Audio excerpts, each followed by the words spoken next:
할렐루야. 또 이 새벽에도 하나님이 함께 하시길 축복합니다. 계속해서 길보아 전투에서 있었던 에피소드. 오늘은 이제 그 다윗이 잘못된 선택, 하나님께 묻지 않고 이제 블레셋에 이제 망명을 감으로 말미암아 첫 번째 위기를 만났었죠. 어제 29장에서 이제 이스라엘 왕으로 기름 부음 받은 자가 자기 백성과 맞대어서 싸워야 되는 그런 위기의 순간에 하나님께서 개입하셔서 이 방백들의 마음을 움직이셔서 그 위기를 피했는데, 그런데 그 다윗의 선택에 대한 대가가 그것으로 끝나지 않았어요. 오늘 그보다 더 어찌 보면 심한 그런 대가를 치르게 되는 상황에 이르게 됐는데, 이제 그 방백들의 반대로 참전은 면했는데 사흘 만에, 그러니까 그 전쟁터에서 길보아에서 돌아왔는데 사흘이 걸렸어. 사흘 만에 돌아왔더니 이 말도 안 되는 상황이 벌어진 거예요. 아말렉이 쳐들어온 거죠. 지금 시글락에 이제 주둔을 하고 있었는데 이 군대가 남자들이 다 빠진 상태에서 아말렉이 그 틈을 타서 습격을 해가지고 처자식뿐만 아니라 모든 것을 다 약탈해서 다 지금 빼앗아가 아무것도 없는 거예요. 이 상황 가운데에서 이 부하들이 다윗을 돌로 쳐 죽이려고 합니다. 야, 참 이게 어처구니 없는 상황이 돼버렸죠. 그래서 이러는 이 다윗이 이제 자기 부하들한테 돌로 맞아 이제 돌에 맞아 죽을 수밖에 없는 상황 가운데에서 오늘 하나님께서는 다시 그것이 이제 위기가 기회가 되고 그로 말미암아서 다윗을 다시 회복시키시고 그런 어떤 아주 역전의 드라마를 이 30장에서는 우리에게 소개를 하고 있는데, 오늘 이 아말렉의 침공을 보면서 오늘은 크게 어떤 영적인 일들에 대해서 한번 생각해 볼 수 있을 것 같습니다. 아말렉이 그냥 어쩌다 쳐들어온 게 아니죠. 이미 이전에 이제 다윗이 아말렉을 한번 건드렸거든요. 그러니까 아무래도 아말렉은 호시탐탐 이 다윗의 그러한 어떤 이 무리들에 대하여 악감을 가지고 있었을 것이고, 그리고 이제 모든 군대가 남자들이 다 빠진 상태에서 아말렉은 이때다 싶어서 아말렉을 아주 얕잡아보고 침공을 했을 것입니다.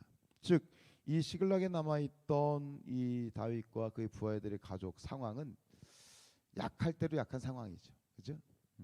가장 약한 상황에 처해 있었죠. 여인들과 아이들과 노인들만 있는 그런 상황이에요.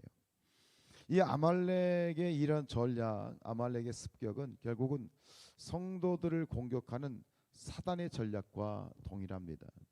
예수님이 말씀하셨던 요한복음 10장 10절에 보면 도둑이 온 것은 도둑질하고 죽이고 멸망시키기 위해서 왔다.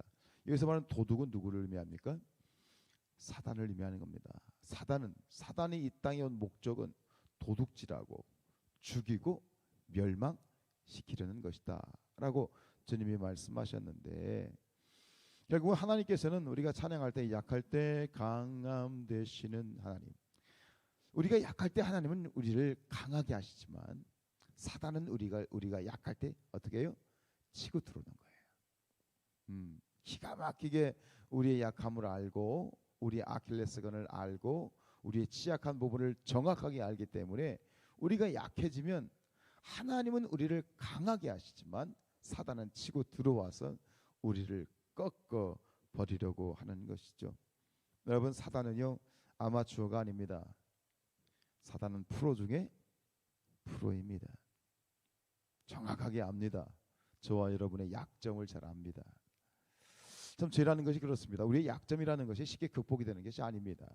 그래서 우리가 짓는 죄를 보면 반복될 수밖에 없는 것은 그게 우리의 약점이기 때문에, 연약한 부분이기 때문에 그런 것 같습니다. 그래서 성경에 보면 요한일서 2장 16절에 이는 세상에 있는 모든 것이 육신의 정욕과 안목의 정욕과 뭐죠? 이생의 자랑이다. 이게 죄죠. 죄의 세 가지 대표적인 예입니다. 육신의 정욕, 안목의 정욕, 이생의 자랑. 돈과 명예와 또 뭐죠? 성, 이성. 이것은 모든 우리 성도들이 모든 사람들이 가지고 있는 그런 취약한 약점인데 그 이 대표적인 세 가지 육신의 정욕, 안목의 정욕, 이생의 자랑 이것뿐만 아니라 모두에게는 다양한 약점들이 있는 것 같습니다. 근데 결국은 이런 육신의 정욕이나 안목의 정욕이나 이생의 자랑이 약점이 되는 것, 이 죄가 되는 이유는 뭐냐면 이것이 우리의 약점이기 때문에 그래요. 약점이기 때문에 그래요. 우리가 가지고 있는 그런 약점인데 여기 보십시오. 이 다윗도 결국은 이 약점 때문에 치명적인 죄를 짓지 않습니까? 왕이 된 이후에 뭔가 조금 나라가 안정될 때쯤 해서 결국은 다윗은 가장 치명적인 죄 바세바와의 간음 사건 그리고 또 그로 인한 살인죄를 저지르게 되지 않습니까?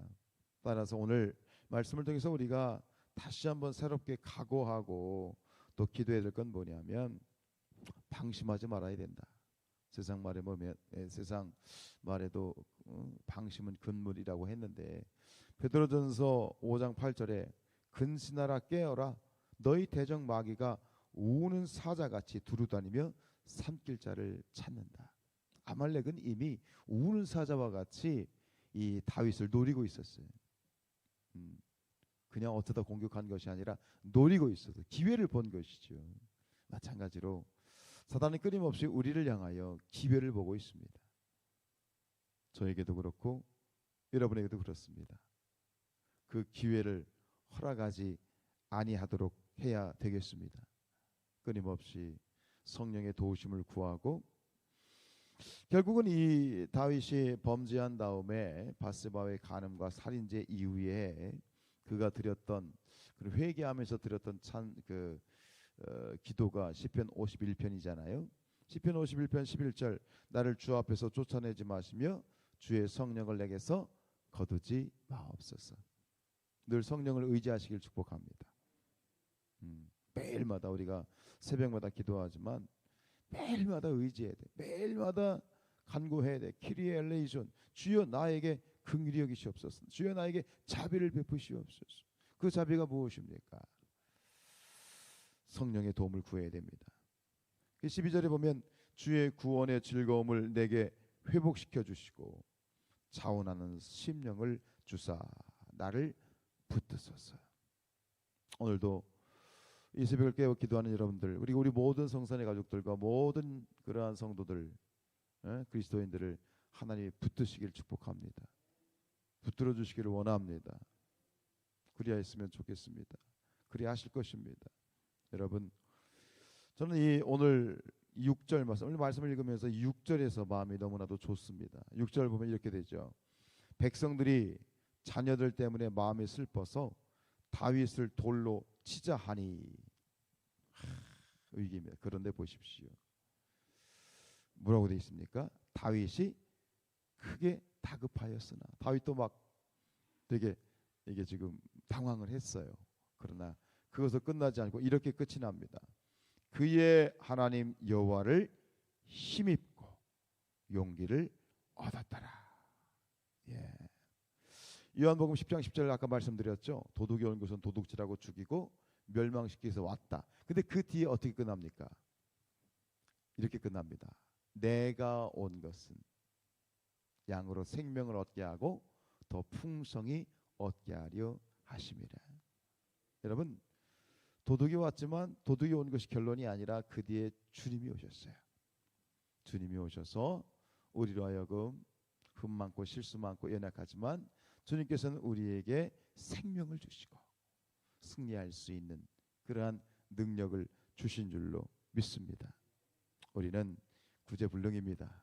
그러나 우리는 승리합니다. 승리하였습니다. 승리하고 있습니다. 승리할 것입니다. 왜요? 주님이 오셨으니까요. 그리고 주님이 나와 함께 하시니까요. 오늘도 그 주님 손 꼭 붙잡고 오늘 기쁘게 승리하시기를 주님의 이름으로 축복합니다. 기도하겠습니다.